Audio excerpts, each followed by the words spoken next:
Such a great turnout. Thank you so much for coming. Thank you to everyone who made the soup.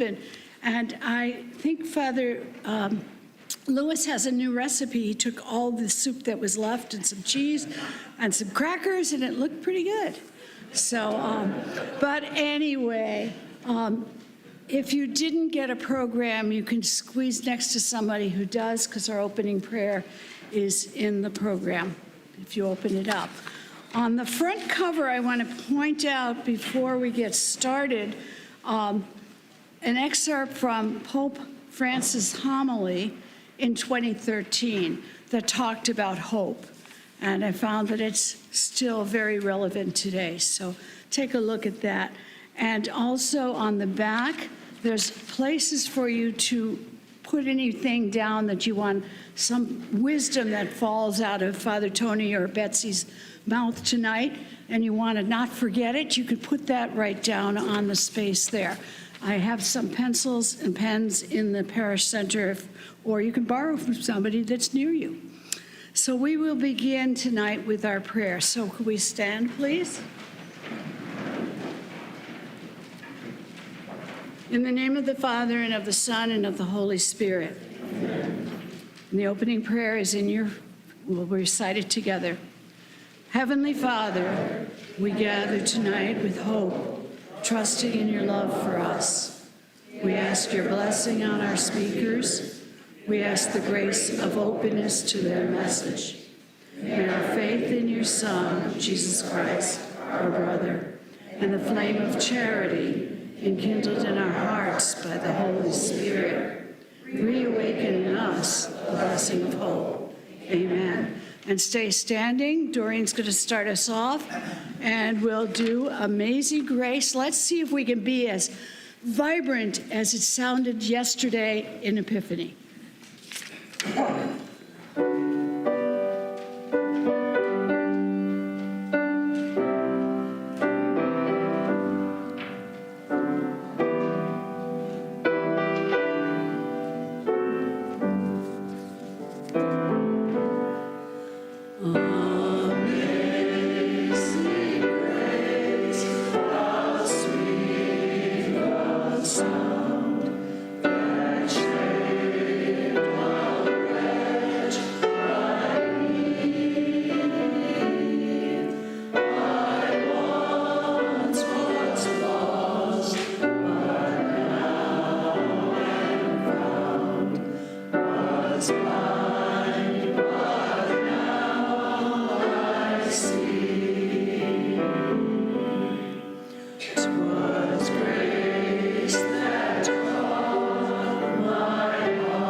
Sit down.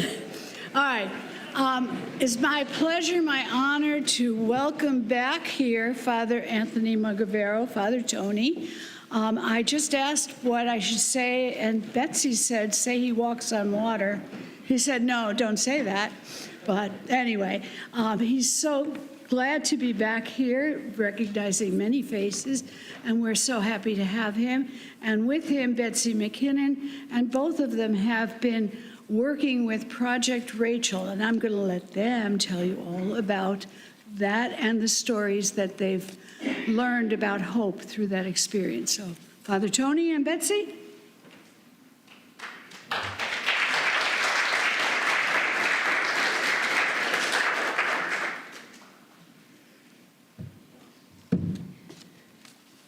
Well, Carol is really right. I'm really happy to be here. And when I was assigned here at St. Mary's of the Lake, it was a real gift to me. And it was just, God's way of touching me at that point in my life.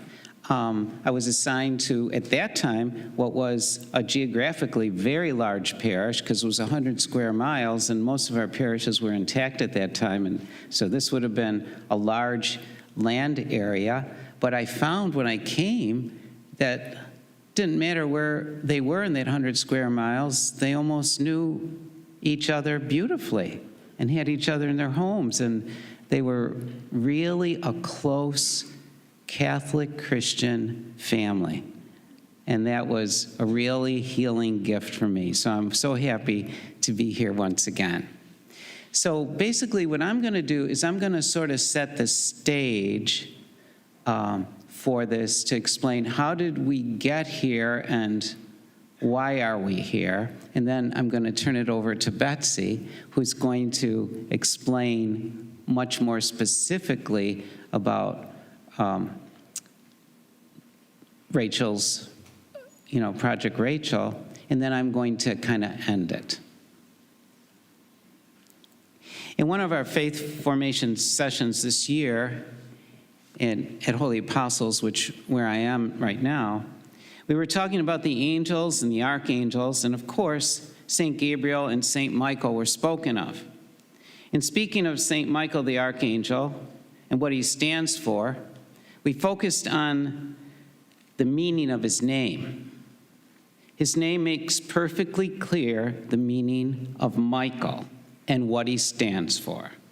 Who is like God? Indeed, who is like God? Who is like the one who created out of nothing? Who walked on the earth's seas? Who healed the terminally ill? Who brought the dead back to life? Who truly is almighty and all-powerful? And at the same time, who really and truly became weak for us, who became limited in a way unimaginable for us. As Bishop Sheen has reflected, no worldly mind would ever have suspected that he who could make the sun warm the earth would one day have need of an ox and an ass to warm him with their breath, that the feet which trod the everlasting hills would one day be too weak to walk, that the eternal word would be dumb, that omnipotence would be wrapped in swaddling clothes, that salvation would lie in a manger, that the bird which built the nest would be hatched therein. No one would have ever suspected that God, coming to this earth, would ever be so helpless. Who is like God, who took the cross for us, who became sin for us, who suffered and died in our place for us? Who is like God, who rescued us and saved us at an unspeakable and incomprehensible cost to himself, and who poured out his mercy and forgiveness in order that we would not lose our destiny to live in the eternal home he has always had for us? Who is like God? Answer, no one.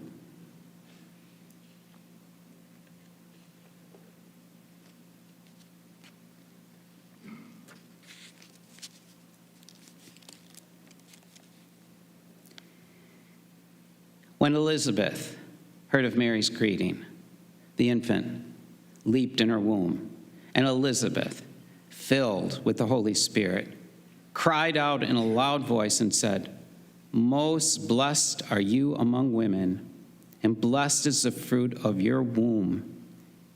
And how does this happen to me, that the mother of my Lord should come to me? For at the moment the infant in my womb, the moment the sound of your greeting reached my ears, the infant in my womb leaped for joy.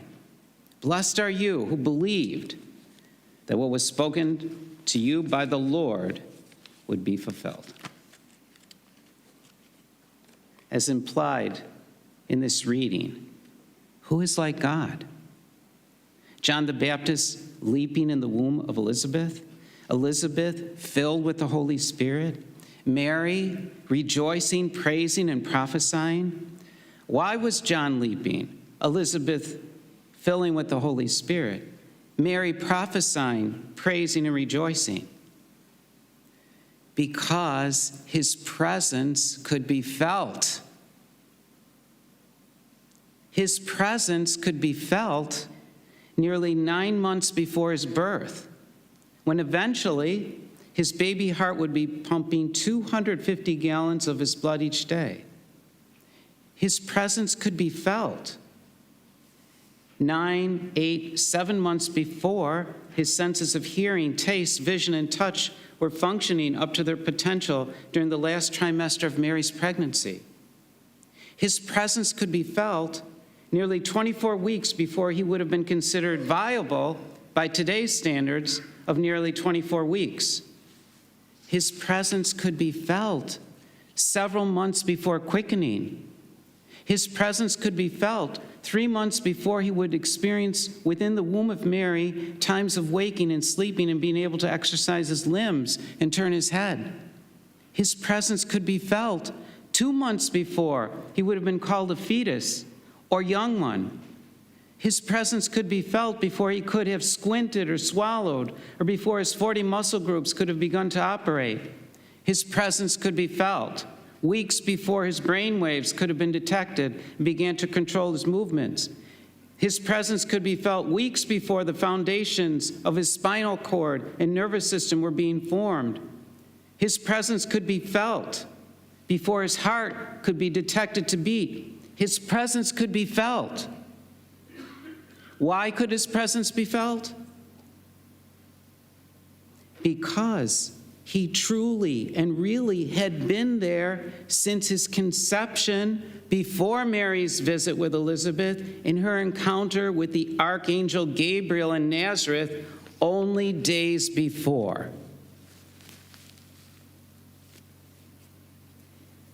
Underneath the Basilica of the Annunciation in Nazareth, on the lower level, is believed to be the location of Mary's home, where she lived. There's an altar at the exact spot where the encounter between Mary and the archangel Gabriel was thought to occur. And on the altar, there is an inscription which declares in Latin, Verbum caro hic factum est. The Word became flesh here. In the very place Mary uttered her fiat, her yes to God's will and his desire for her. At the very first moment of his earthly life, the Lord was really, truly, and fully present in an exact time and location. And guess what? Like him, there is a time and a place where it can be said, you became flesh here, at this time and place. While no one in any shape or form is trying to compare ourselves to God, nevertheless, in humbling himself to come into this world as we do, he has glorified, sanctified, and consecrated the very natural process of our own coming into being. Who are we here for? each and every unborn, preborn child. Who are we here for? Each and every child. Who are we here for? Each and every child grown into adult.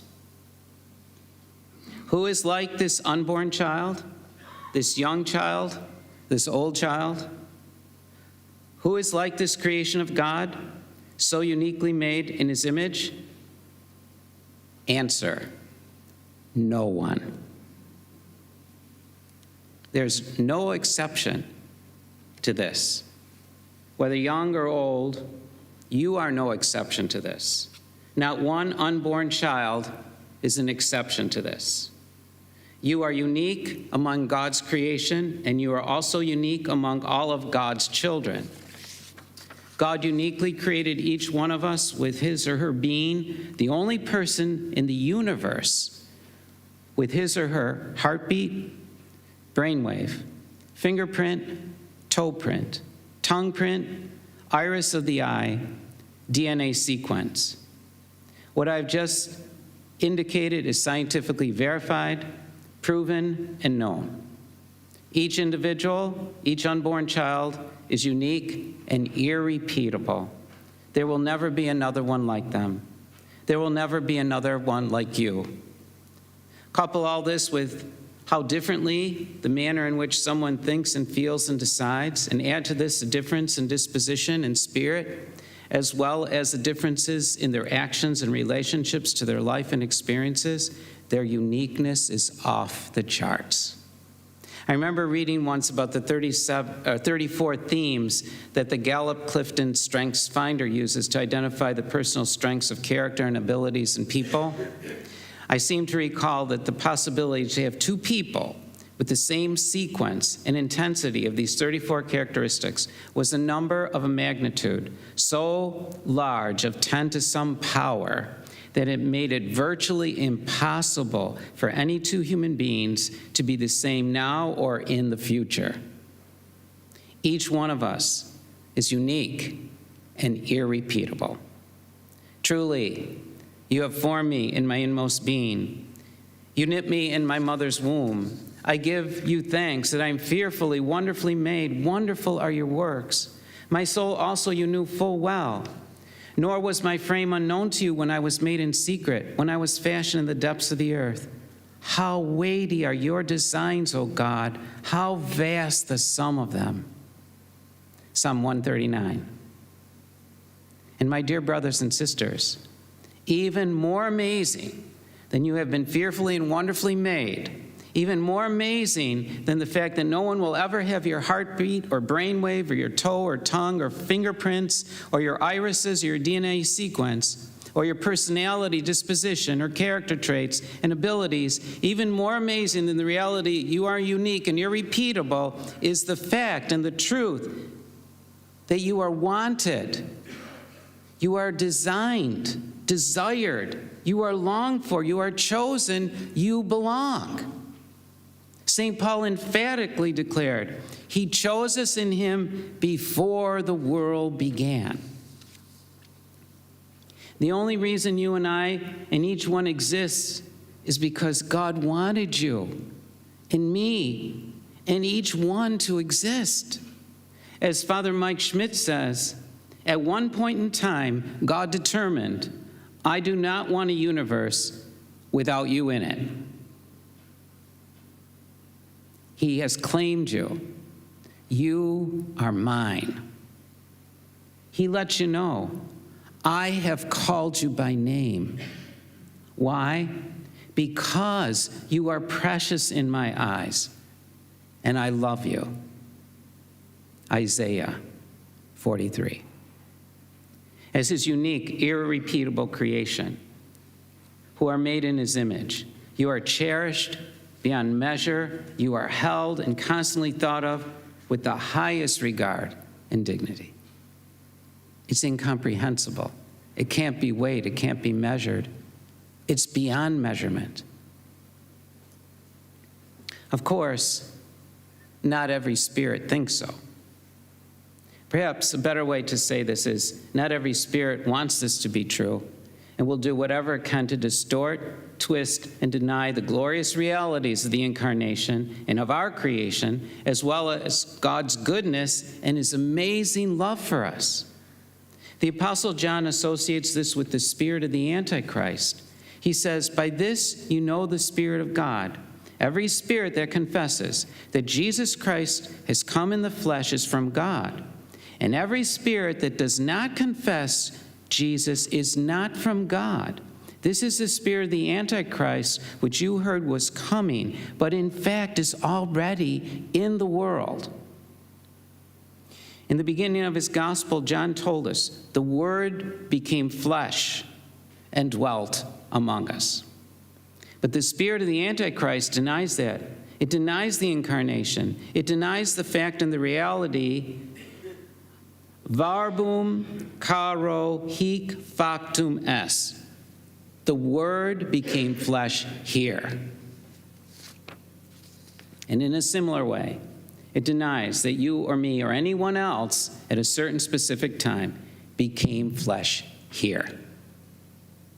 In the very place where science undeniably and clearly says and verifies that there are two different heartbeats, two different sets of brain waves, two different sets of fingerprints, toe prints, tongue prints, two different sets of irises, two different DNA sequences, the father of lies denies what is so obvious and tempts and blinds its victims to say, "It's only my body."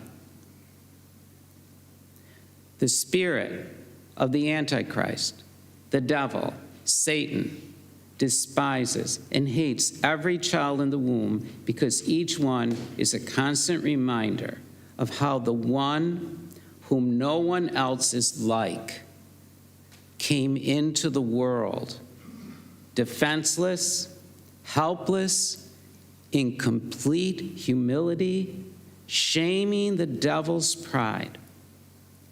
And every child conceived and going through the birth process is a constant reminder of what he, Satan, could not stop, and is therefore a target for his fury and destruction. Then the dragon stood before the woman about to give birth. She gave birth to a son, a male child, destined to rule all the nations with an iron rod. Her child was caught up to God and his throne. The dragon pursued the woman who had given birth to the male child. But the earth helped the woman and opened its mouth and swallowed the flood that the dragon spewed out of its mouth. Then the dragon became angry with the woman and went off to wage war against the rest of her offspring. The ancient serpent, the devil, Satan, is trying to destroy all the descendants of the Word made flesh, whether young or old or in between, in any way possible, from euthanasia to assisted suicide, from racism to sex trafficking, from street violence to mistreatment of refugees and immigrants, from the devastating consequence of poverty and lack of all the essentials to live, to the abuses of our home planet that God called very good. From the destruction of minds, bodies, and souls through pornography and addictions of every kind, to the devastation and ruination of war. Of course, the image of God being targeted the most are those being impacted by abortion, especially our unborn brothers and sisters, the most innocent and defenseless, who are being done away with at will, with no protection whatever, right up to the time of birth. And unbelievably, sometimes beyond. Horrifically, that is why the Born Alive Abortion Survivors Protection Act is absolutely necessary. What makes the unborn different from all other victims of injustice is not merely the brutality and the magnitude of the hit they're taking, which dwarfs all others, but the fact that they're never heard from. They literally have no voice.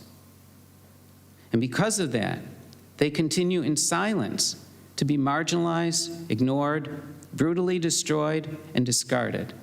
Those whom no one else is like, irrepeatable and unique marvels of God made in his very image. And it is for this reason that they need the utmost attention, the strongest protection, and all the voices and power advocating on their behalf. Pope Francis has made it quite clear what he thinks about this. He says abortion is murder. It's a human life, period. He goes on to say children are the most beautiful gift and blessing that the Creator has given to man and woman. Children are never a mistake. Children are never a mistake. And Pope Francis directly calls abortion murder, and he associates our throwaway culture with how we are treating children and the elderly through abortion and euthanasia and other grave injustices. Sadly, abortion also claims as its victims not only the child, but the ones participating in the abortion of that child and the one who is carrying that child. So often, she is a victim of the pressure from others to abort. How often do we hear, if the father wanted the baby, I would have kept the baby? She's a victim of the euphemisms and the anti-scientific bias and the propaganda of who the unborn child truly is. She's a victim of a lack of physical, financial, and emotional support. And under the shock of the unexpected pregnancy, the devastation and shame, the stress and strain, anxiety and fears she feels, being alone and without any place to turn, her mind, heart, conscience, and body are ripped open. At times, she can be the victim of such difficult circumstances, it has been described to me, as well as what I have understood from hearing their stories, that she feels like an animal with her foot caught in a deadly trap and who is petrified, thinking, this is the end of my life as I know it. And she feels that the only way for her to survive and escape is for her to chew off her foot stuck in the trap to be free of the situation she's in. It's literally heart-rending, heartbreaking, agonizingly painful to just hear her story, let alone for someone to have lived it. And yet, there is still hope. I've met some of these women on retreats as well as through Project Rachel, and I can assure you that some of the most powerful healings I've ever witnessed have occurred in their very lives. Pope St. John Paul II captures this reality well when he speaks to women who have had an abortion in his encyclical, The Gospel of Life. He says, the Church does not doubt that in many cases it was a painful and even shattering decision. The wound in your heart may not yet have healed. Certainly, what happened was and remains terribly wrong, but do not give in to discouragement and do not lose hope. He then encourages these women to go through a process of healing like they would find in Project Rachel or one of the retreats. Before he tells them, you will come to understand that nothing is definitively lost, and you will also be able to ask forgiveness of your child who is now living in the Lord. I've experienced the amazing transformation with a number of women and men when this happens, and it's so powerfully life-giving. And the Pope ends by telling them, through their renewed commitment to life, they will become promoters of a new way of looking at human life. Indeed, by God's amazing mercy, grace, and love, those ripped open and torn apart by abortion can also be miraculously healed and restored. Here is a story that speaks of one such transformation as recounted by Father William Bausch. It comes from an obituary in the New York Times. It chronicles the life and death of actress Patricia Neal. In 1949, the 23-year-old actress appeared in the movie The Fountainhead with actor Gary Cooper. During the filming, Patricia Neal fell in love with the older and married Gary Cooper, and the two of them began a 3-year affair. Patricia eventually became pregnant. under pressure from Gary Cooper, who wanted to return to his wife and daughter, and from the fear she had that having a child out of wedlock would destroy her career, she had an abortion. The obituary goes on, noting in passing that in her book, As I Am, an autobiography, Patricia Neal recalled the guilt she experienced over the abortion. If I had only one thing to do over again in my life, she wrote, I would have that baby. But this being the very pro-abortion New York Times, it could not bring itself to say more than that and omitted a significant and defining part of Patricia Neal's biography. First of all, here's the full quotation that gives the measure of her anguish. But for over 30 years, alone, in the night, I cried. For years and years, I cried over that baby. And whenever I had too much to drink, I would remember that I had not allowed him to exist. I admired Ingrid Bergman for having her son. She had guts. I did not. And I regret it with all my heart. If I had only one thing to do over in my life, I would have that baby. Second, the New York Times could not bring itself to mention that Patricia Neal converted to Catholicism, and independently, so did Gary Cooper, and that she became a pro-life activist, that she served as the honorary co-chair for the 22nd Annual Charity Ball for Life. And according to Monsignor James Lisanti, who celebrated Patricia Neal's funeral, she often told women who were thinking about having an abortion, don't make my mistake. Let your baby live. Her conscience spoke to her, and she did not repress it or stuff it back inside of herself. She let it have its way with her, and she allowed the deeper realization and wisdom to transform her and said yes to it. As Father Bausch reminds us, the worst no can become a glorious yes if we surrender to God and expose ourselves to His mercy.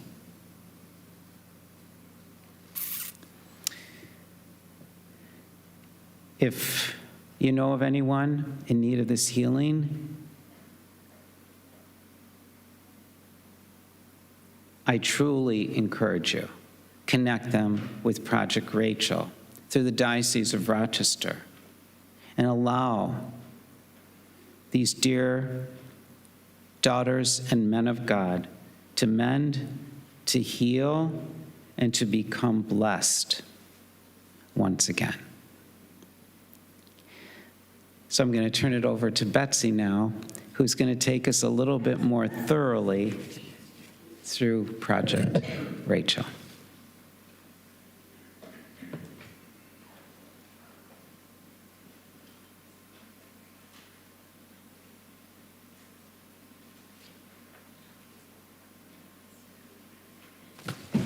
Good evening.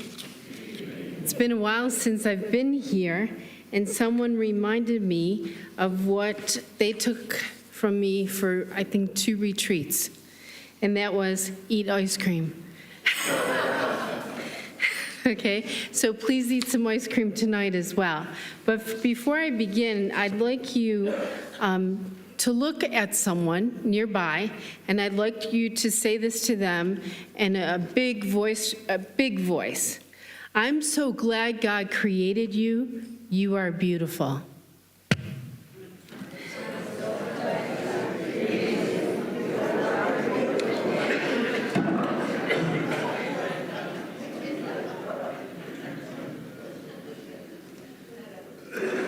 And you are beautiful.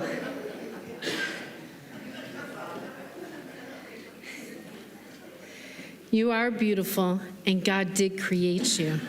And if you do anything else this Lent, I hope you do lots of things. But I hope you wake up in the morning, you look in your bathroom and say, God created me, and I am beautiful. And God would really love you to do that. Years ago, now over 30 years ago, I met Father Tony at St. Bridget's, where I became a parishioner. And he and Father Jim Muse had invited me to become involved in Project Rachel. And I gave them every excuse in the book that I could not do that. Okay? I was a mental health therapist. My schedule was very busy. At that time, I was working in helping people who were homeless. And so I really could not do it. I was convinced I could not do it. And then one day, a judge in city court asked me to take a woman for therapy. And I went and I met with that judge, and I said I would do that.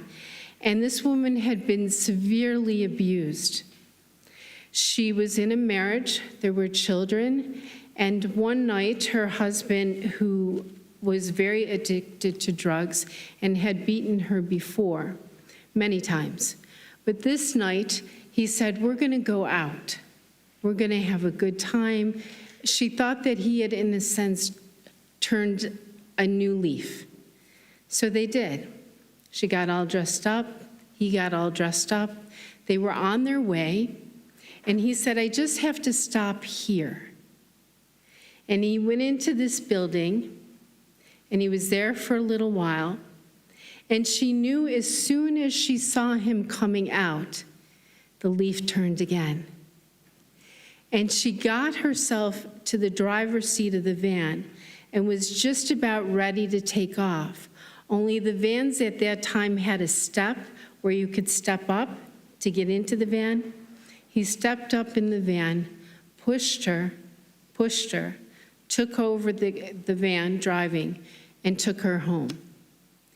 It was an evening or a night of abuse that I could never imagine, never in my whole life. He finally, towards the end, asked her for phone numbers. He thought that she had been dating different people. And she said, I just gave him numbers and numbers and numbers and numbers. And when it wasn't the right number, I would get hit. And I was black and blue. And then finally, he asked her again. And he said, yes, that's the number. And he pulled out a blowtorch, burned her eye, burned her breast, and then put it between her legs. And that's the last that she remembered.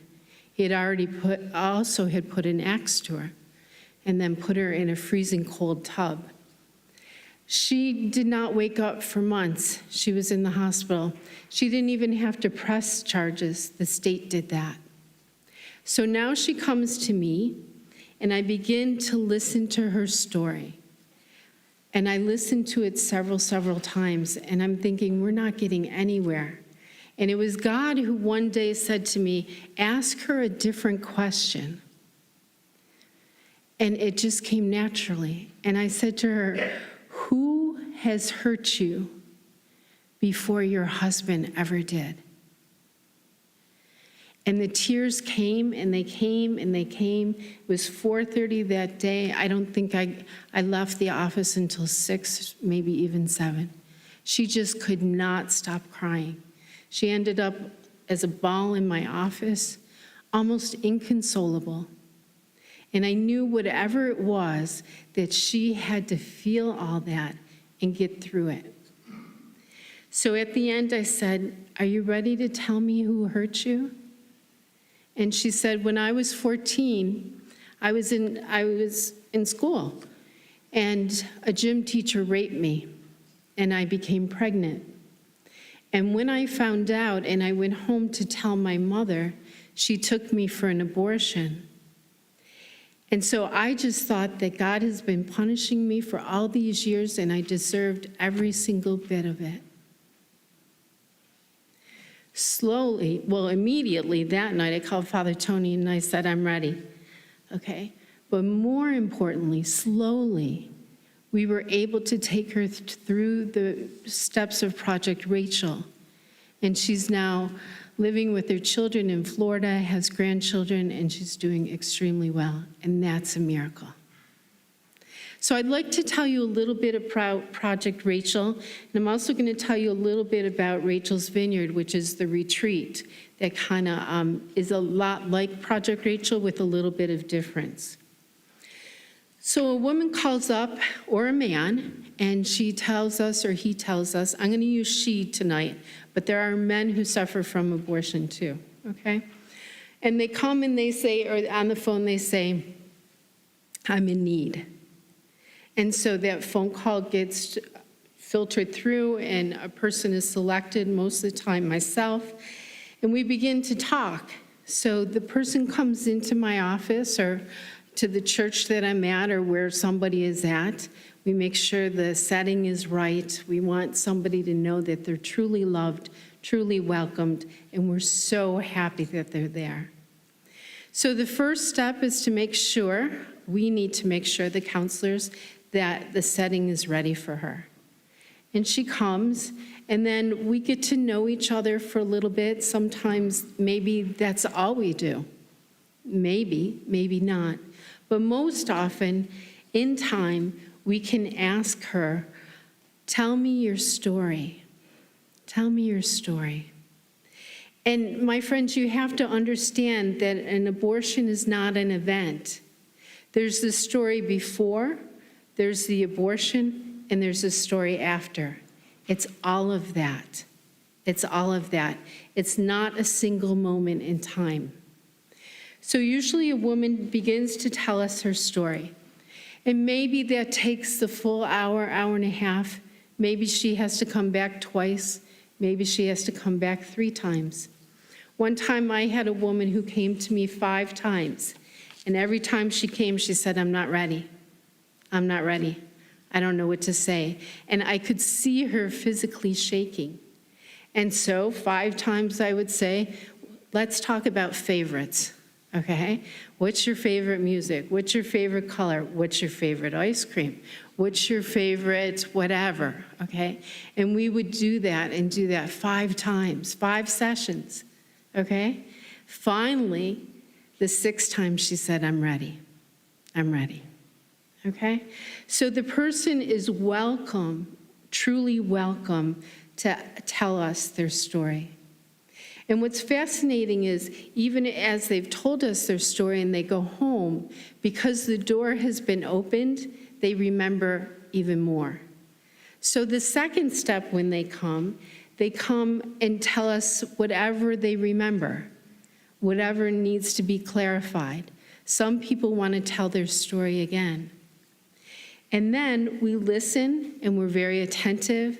And then what happens is we also give them the homework of telling us, what do they believe the gender of the baby is? Is it a boy? Is it a girl? And there are some people who have multiple abortions. But we start with the first, okay? And it's amazing to me because the baby gives the mother things in the exchange when that baby's in her womb, and the mother gives the baby lots of things. And they will come back and say to someone, it's a girl, it was a girl, or it was a boy. Or if there were multiple abortions, they may say, I had a girl, then a boy, then another boy. Or I had 2 girls, 3 boys, whatever it is. And please don't get aghast when I say that people could have more than 1 abortion. People don't understand that, and I didn't for a long time either. The first abortion is the most traumatic. It's the one that changes our whole life. We're numb. We are totally, totally numb. A woman is totally, totally numb. Okay? So for her to have a second abortion, she doesn't feel it. She is so numbed out by the first, she doesn't even feel the second or the third. And if there is a 4th, it's even worse. Okay? So we ask her to share with us the name of the child, or the sex of the child. And then in the 3rd step, we ask her to name the child. Remember, naming something is very important. It helps you to take ownership. It helps you to take responsibility. And names are really important. My name is Elizabeth. It means consecrated to God. Okay, everybody calls me Betsy. I'm not sure what Betsy means, but I know what Elizabeth means, okay? And Father Tony, if he were up here now, he'd tell you to all look up what your name means, because it's important, because most of the time, hopefully, we live into our names. And so we ask for the name of the child, and oftentimes this will bring on a lot more tears, because now it's becoming real. It's becoming so real. My baby was a girl, and her name was, okay? After that, as we're helping this woman or this gentleman through this process, we only call the child by their name, okay? To reinforce and reinforce and reinforce. And so after she tells us the name of the child, then we ask why. And oftentimes there is a why. Oftentimes there is a why. Okay? One person I know named her child Matthew. And I said, how come Matthew? Well, I know it was the day he was conceived, was the feast of St. Matthew. Okay? Other people name their children after a relative who they were really close to. Whatever, it doesn't matter. But they name their child. Then, now mind you, these sessions don't happen week after week after week. They happen 3 to 4 weeks at a time. Because in between those times, people are percolating, okay? They're pondering. They're thinking about all this. And people, well, I'll tell you that afterwards. But then the fourth step is we'd like them to create a memorial for their child. You see, when we have someone die, normally, we would bring our loved one to the cemetery. We have a place for our grief to go, okay? But when you terminate a pregnancy, there is no place. There's no place at all. So we ask them to create a memorial for their child. Many will create gardens with perennial flowers that they can see come up every year. Other people will have a park bench. It can be whatever they desire, but it has to be something they can see on a regular basis. Some people put beautiful statues somewhere. There's just, I can't even tell you countless ideas of how you would memorialize a child, but they do that, and that's not an easy step, but it's an important one. All these are important ones. Then the fifth step is writing a letter to the child, the hardest step. And we ask every person to do that. If they come back and they say they haven't done it, we say, okay, we'll talk a little bit, but we're not going to move on until that letter's written at all. Because sorrow needs to be given words. It needs to be given words. And it's so important. So I'd like to read you one of those letters. We have many. Dear Annie, I don't know how to begin. If you were here, I know that I'd hold you so tight and I wouldn't ever let you go. And I'd cry and you'd cry and we wouldn't need words, would we? But you're not here and it's my fault. I wish I could go back in time and change things, but I can't, and I can't bring you back. I was scared, Annie, real scared. You must have sensed it because they say that a baby in the womb does sense its mother's emotions. You were so very young, helpless and tiny. I let you down, and I'm so sorry. I was afraid I wasn't ready for you. I knew your father, but I didn't know you. I was afraid I'd hurt him and spoil all our chances of a nice, safe, secure life. I was confused and I was very weak. My heart told me how much I wanted you and that it would all be okay, but I didn't listen to it. I wanted you, Annie. I really always wanted you. I want you to believe that. I'm just sorry I didn't follow my heart instead of my head. We can't be together in this life because of what I did, but we will be together one day in a better one. Will you wait for me? Will you forgive me? Please forgive me and pray for me. What I'm going through now, Annie, is very painful, but I do find some comfort in knowing that you are safe with God.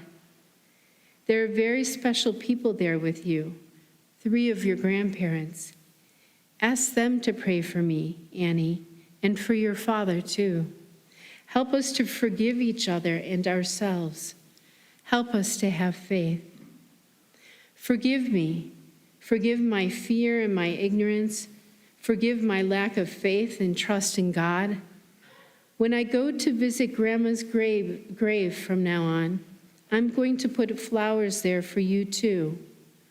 I always put lilac for Grandma. I have a feeling you would like pink. When you see them, let them remind you of my love, and let our tears mix with the rain to keep them alive year after year as a symbol of our love. Goodbye for now, my daughter. Until we meet again, Mommy. Pretty powerful, wouldn't you say? Now, when a person comes and their letter is written, we don't read that to them. They read it to us. They need to say it. They need to hear it. They need to see our response to it, that it's not judgmental. It's just pure love, just pure love.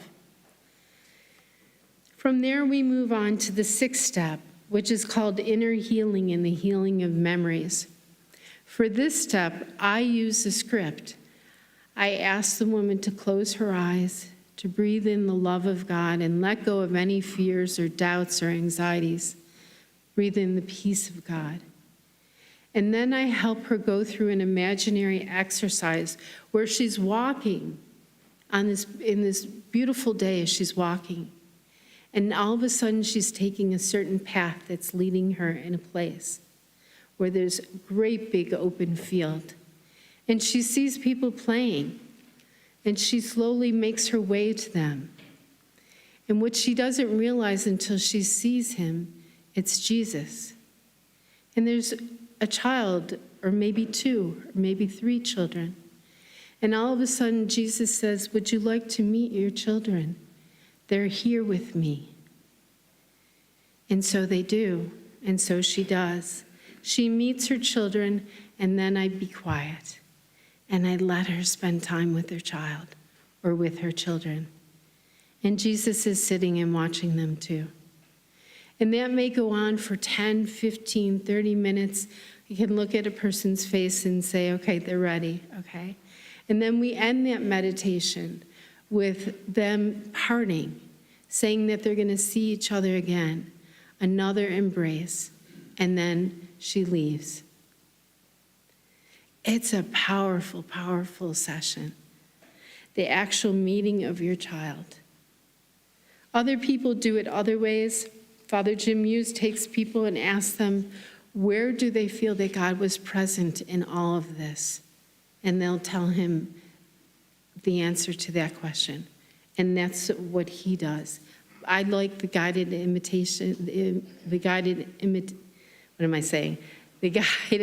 reflection a lot better, okay? But it still is very, very powerful. The 7th step is the sacrament of reconciliation. They're very afraid of this. A lot of people are very afraid of this, okay? But they're even more afraid. And so we handpick people, priests that we know that understand Project Rachel and that the woman or the man would feel very comfortable with.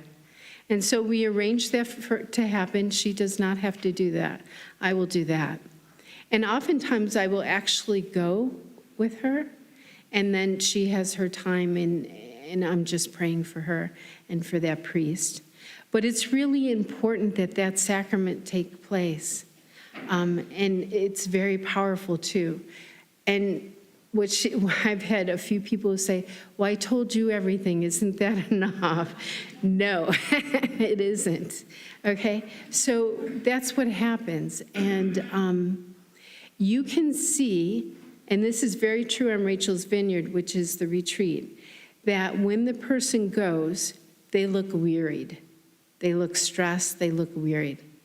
After they go and celebrate the sacrament of reconciliation, they come back, they look lighter, they feel lighter. They're actually happy. They're actually really powerfully happy. Then from there is the 8th step, in which we have a celebration of life. If the person especially is Catholic, we do that with a Mass. And we celebrate not just the child, but also their connection with their mother or with their father. And it's a very simple Mass. Oftentimes, it may be just myself and the woman who I've taken through this process, and then the priest. Other times, she may invite people to come, but she's always, always, always welcome to do that. You know, we were asked tonight to come because it's the Jubilee of Hope. And what Pope Francis said, and you have it on your front cover, is do not allow yourselves to be robbed of hope. Project Rachel helps the women and men not to be robbed of hope. Hope is a beautiful, beautiful gift from God. Beautiful gift. And hopefully all of us have it now and again. But especially for the women and men who have terminated their pregnancy, they need hope, and they shouldn't be robbed of it. It's very important when we take people through the process that we use people who are not judgmental at all. At all. All of us in this room have said no to God in one way or another. All of us have. Maybe not as significant or as serious as an abortion, but we all have. And if we keep that in mind, our hearts just get bigger. And we want this person to be healed and to feel God's love. God didn't stop loving them, they just stopped feeling it. I look out and I see a little bit of gray hair out there. I should have some, but I don't, nor do I color. A couple things. We were getting ready for Project Rachel's Vineyard retreat, which is very similar to this with a few extra steps. And a woman called me, and I'm talking to her, and and she shared with me she was in her 80s, okay? And I said to her, why do you want to come to Rachel's Vineyard now? And she said to me, Betsy, I'm going to die soon, and I don't want my first words to God to be, I'm sorry. She said, I want my first words to God to be, let's dance. Okay? She was beautiful. She did an amazing job on this retreat. And she, even herself, who had had many abortions in years when abortion wasn't legal, left that retreat healed and whole in God's love. Now, what Father Tony told me years ago, and he's so right, when you do this work, you sit on the edge of your seat and you watch God work. It's not our work, it's God's work. We're just the instruments to it. I have to tell you, as many times as the work that I do with people has blessed them, I can tell you with total assurity that they have blessed me more, because they've always reminded me that God is merciful, God is loving, God welcomes all, and God gives us hope. Thank you.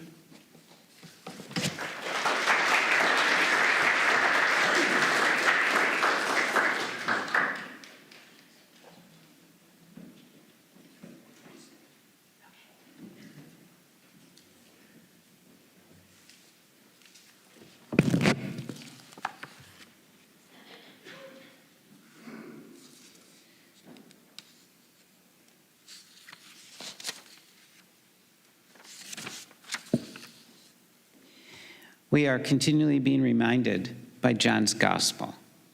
The light shines in the darkness, and the darkness has not overcome it. It never has, it never will, it cannot. The light shines on. God has intensely and lovingly longed for and desired each one made in his image. Each one who came into being at the moment of his or her conception is passionately loved by God. You are an irrepeatable masterpiece of his love. You are wanted, you are chosen, you are called, you are claimed, you are named, you are cherished, you are held, you are constantly thought of with the utmost regard and in the highest dignity. You are worthy. You belong. And so does every other human being who's ever been conceived. As Gerard Manley Hopkins has famously said, Christ plays in 10,000 places, lovely in limbs and lovely in eyes, not his. Beneath the surface of our flesh, something of divine origin and eternal destiny resides within us. May we learn to love each other evermore to find it. As T.S. Eliot said, with the drawing of this love and the voice of this calling, we shall cease from exploration. And the end of all of our exploring will be to arrive where we started and know the place for the first time. May we come to discover, as if for the first time, with childlike wonder, that divine essence within ourselves, that beauty so deep within, God's image and likeness, that is so sacred, so precious, so holy. So thank you for listening, and I think if there are any questions that you have, we'll do the best we can to try to answer them. It seems like a lot of what you talked about would be effective for a woman who had a stillbirth. Do you work with any women who have had stillbirths? Betsy, get up here. I forgot to tell you, I am a mental health counselor, but that's my full-time job. My second full-time job is Holy Apostles. But anyways, yes, I have used that with women who have lost children. No question or doubt about that. Yeah. You know, I have to say, sometimes I really do think Father Tony walks on water in some ways, okay? We did the March for Life for years and years and years, but we took a busload of kids all the time. From the moment we were on the bus until the moment we got back, which was 2 days later, they saw everything about pro-life. The war memorials, the March for Life, the Holocaust Museum, all those things, okay? And we're so happy, because sometimes when you're taking a bus of 40 kids, at the end you're like, I'm exhausted, why are we doing this, okay? I mean, and I don't have kids, but we know without a question of doubt, at least 4 women chose life after going on that bus. So, but if you look at the statistics after abortion, many times an abortion can help to create a miscarriage afterwards. And so we do help women in any way we can. And I do in my practice too. Okay? Yes? What about women that have miscarriages? Yes, there are a lot of women who have had miscarriages, and I think it was before COVID, we had a special mass at our church, and we invited anyone who had lost a child. We didn't care how, but it was the big general invitation. But the general invitation also said miscarriage, stillbirth, termination of pregnancy, et cetera, et cetera, et cetera. And we had a full house, and I would imagine if you did this here, that you would have a pretty big house too. It's a massive healing, and it's a celebration of life.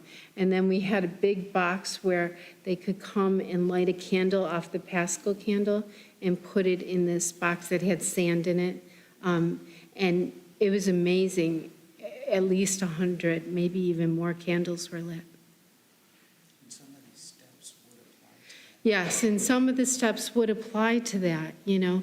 We're memorializing someone, we're recognizing them, they're lighting a candle knowing that God's light is present to their child and to them.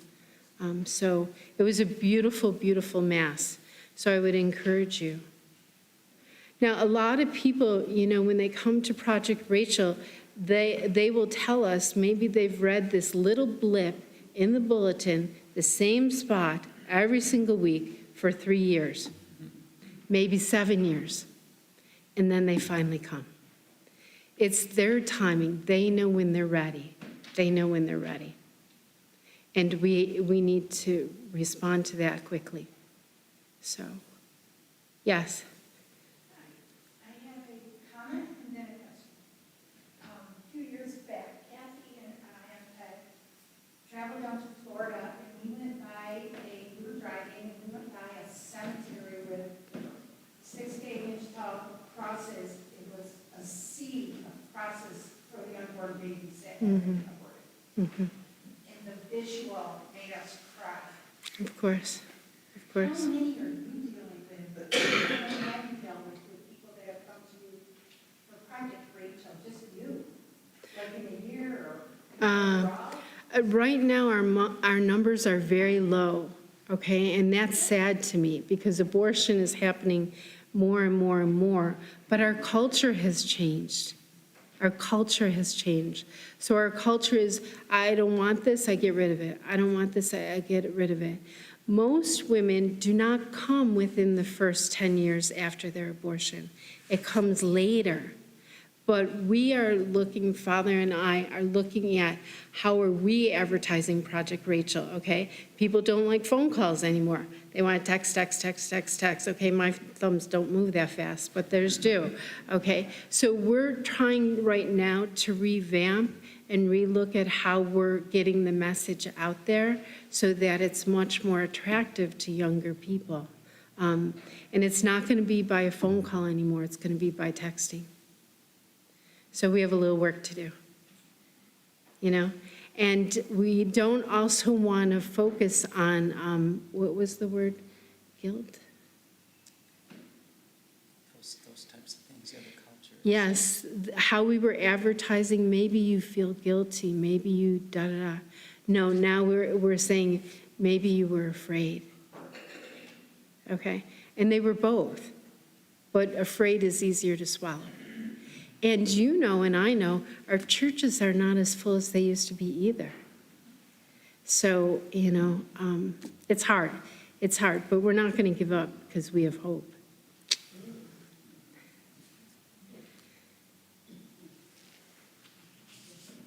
Anything else? Is it just the two of you that are doing this, Rachel, or is it something that other people can be trained to? Oh, yeah. So actually, over the course of many years, because you mentioned Father Jim Hughes, he had actually trained many people to be able to give this type of ministry. But it's actually being rebuilt within the diocese right now. So for those who have a heart for this and are good with people, those would be the type of people that maybe need to pray and think, maybe I'm being called to this. And because there is an incredible need, but what was just said here is so true. We're seeing a deterioration within our culture of right and wrong and all the rest. I was just listening to, it was a homily by Father Mike Schmidt, and he was referring to someone who's in the social sciences. I think he said his name was Chris Smith from Notre Dame. He had spent many years doing a research on young adults in America. And what they found was very discouraging to them, because he said they found out that 66% of people from 18 to 38 could not process or have the categories for right and wrong. So if you think about that, I mean, it's devastating to how do you start to talk to people about this? And they get the propaganda from the other side, like I was trying to say in the things I said, that there's nothing there. This is just, you don't have anything to worry about. You should celebrate that. So they're so confused that when they have these feelings inside of guilt and whatever, they have a way to, the way it was described to us, it's like you have a watermelon and you keep trying to push it down underwater. You repress it. But hopefully it's slippery enough that it's going to pop back up. And that's God's grace helping you to look at something that still is there and that you have to deal with. And by God's grace, these people have come that Betsy has mentioned. And I can honestly say that the most amazing, this is like first century conversions. That's the way to think about it. Or saint conversions take place here. But the culture is really detrimental to allowing the magnitude of what's out there to come forth. And we can only pray and hope, pray to Our Lady of Guadalupe and Mary and, the saints, that this will be able to come out, because otherwise people will never be healed. And the hope is they can be healed. And the hope is that God will bring it about, that this need won't go away, and that people will not be happy because they have to face this. And by God's grace, they will. Does being Catholic, is that one of the criteria for the ones who be willing? Absolutely not. No, we'll take anybody. We'll take anybody. Who is or was Rachel? Project Rachel. I'm sure that Project Rachel is named after, in the Bible, it refers to Rachel weeping for her children who aren't no more. And then it's actually so beautiful because they have been killed. This is a story in the Bible, but then the verse after it is actually a very positive verse. So it's biblical, Project Rachel, yes. Is there a prevention component, like for young women or who are thinking about abortion? I had a daughter-in-law and a baby that was, the brain hadn't developed in the baby, and she had to face whether she delivered that or, had an abortion. Is there any kind of counseling for folks that have situations like this, or for whatever reason is considering abortion?